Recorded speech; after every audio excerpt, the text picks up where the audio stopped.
كان ميلتون هيرشي صانعا لمنتج من أهم المنتجات التي عرفتها البشرية، وهي الشوكولاتة، لكنه لم يكن مصنعا عاديا، فقد ولد محاطا بمزارع الألبان في وسط ولاية بنسلفانيا، واستطاع أن يحقق ثروة من خلال اكتشاف طريقة لإنتاج شوكولاتة الحليب بكميات كبيرة في وقت كانت فيه هذه الحلويات سلعة فاخرة يصنعها الألمان والسويسريون فقط سرا، وقد استخدم معظم ثروته لمساعدة المحتاجين ورعاية الأيتام. وقد كان هيرشي مبتدأ في صناعة الحلويات في شبابه، لكنه سرعان ما أدرك أنه يريد أن يكون رئيس نفسه، فقام بتأسيس شركتين للحلوى في أواخر القرن التاسع عشر، لكنه أيضا لم يتردد في إغلاقهما. لكن أخيرا نجحت محاولته الثالثة، حيث قام بتأسيس شركة لإنتاج الكراميل. وبالرغم من نجاح الشركة هذه المرة، إلا أنه قام ببيعها بسرعة،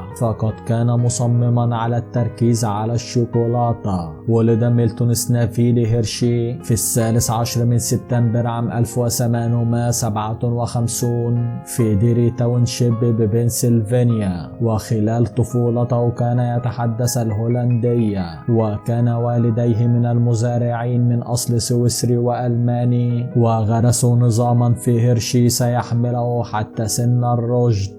وولدت أخته عام 1862، لكنها توفيت بشكل مأساوي بعد 4 سنوات. وقد تلقى هيرشي القليل من التعليم في صغره، لأنه كان يعمل في الزراعة بشكل غير قانوني. وعندما بلغ عمره 14 عاما عمل متدرب في إحدى الصحف الألمانية الإنجليزية، لكن هذا العمل لم يجذبه، وفي النهاية تم طرده. وهذا الأمر لم يسعد والده على الإطلاق، ولتهدئة غضب الأب اقترحت والدة هيرشي أن يجرب صنع الحلوى. وبالفعل درس هيرشي صناعة الحلوى والآيس كريم تحت إشراف جوزيف روير في لانكستر ببنسلفانيا لمدة 4 سنوات قبل أن يغامر ببدء عمله الخاص. وفي عام 1876 انتقل إلى فيلادلفيا في الوقت المناسب تماما لمعرض أمريكا العالمي الأول، وكان هيرشي يأمل أن يؤدي تدفق السياح على المعرض إلى نجاح متجره. وعلى الرغم من تلقيه المساعدة المالية من والدته وخالته، إلا أن أول مشروع تجاري لميلتون هيرشي فشل فشلا لا يمكن إصلاحه، وأعلن إفلاسه في عام 1882. وبالرغم من أن هذا الأمر قد يكون محبطا للكثيرين، إلا أنه أدى لتحفيز هيرشي للمضي قدما. وقد نصحه والده بالانتقال إلى دنفر كولورادو، وقد عمل بنصيحة والده، لكنه عندما وصل وجد المدينة في وسط كساد اقتصادي، وبدلا من بدء عمل تجاري جديد وجد عملا. وقد تعلم هيرشي قيمة صنع الكراميل بالحليب الطازج، وبعد أن تعلم شرع مرة أخرى في عام 1883 ليبدأ عمله الثاني في صناعة الحلويات في مدينة نيويورك.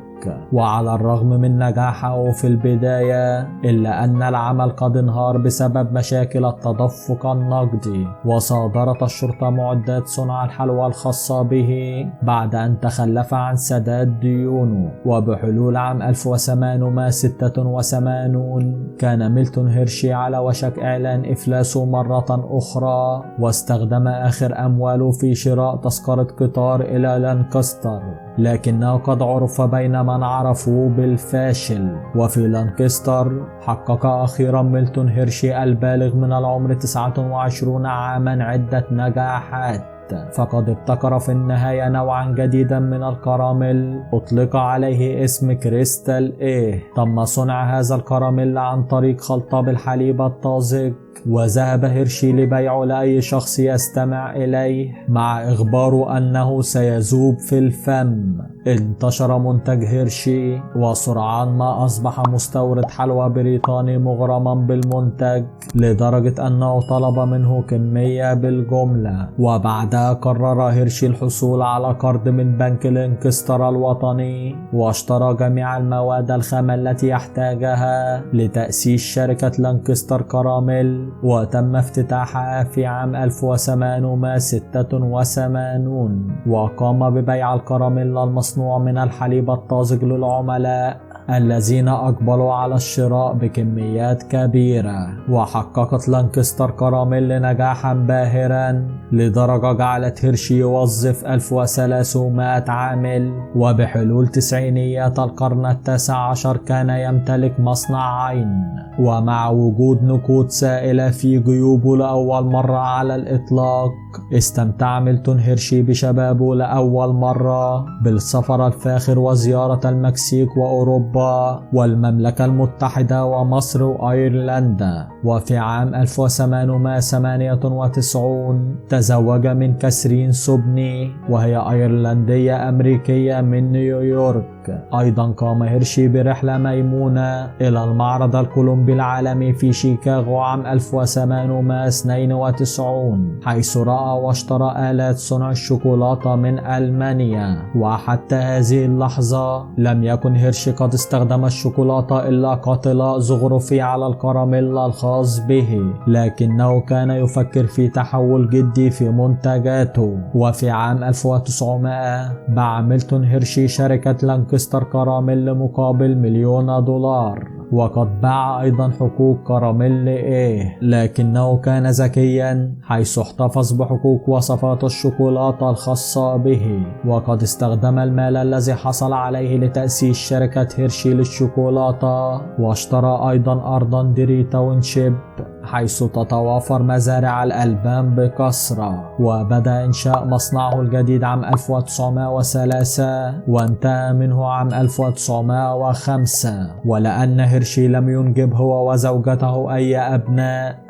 ففكر في إنشاء مدرسة هيرشي الصناعية للأيتام عام 1909. وبعد وفاة زوجته بسبب الالتهاب الرئوي عام 1915 قرر أن يقحم نفسه في العمل. وكان في ذلك الوقت ينتج حوالي 100 نوع مختلف من الشوكولاتة التي كانت تباع في جميع أنحاء أمريكا. ومع ازدهار أعماله بدأ يفكر في تخصيص أرض زراعية كان يملكها ببنسلفانيا لتصبح بلدة لإيواء العمال والموظفين. وكلف مهندس يدعى هني إنهير لتصميم مدينته. وبالفعل تم بناء مدينة هيرشي حول المصنع، وكانت تضم بنك وفندق ومدرسة عامة وكنائس وحدائق وملاعب جولف وحديقة حيوانات. حتى أن هير نفذ نظام عربة ينقل الناس بها من بلدة هيرشي إلى البلدات المجاورة. ويبلغ عدد سكان هيرشي اليوم 14,000 نسمة. كما قام بتحويل $60 مليون من أسهم شركته لصالح المدرسة الصناعية التي أسسها مع زوجته. وقد ساعد سكان بلدة هيرشي خلال الكساد الكبير، كما أمد الجيش بقوالب الشوكولاتة في الحرب العالمية الثانية.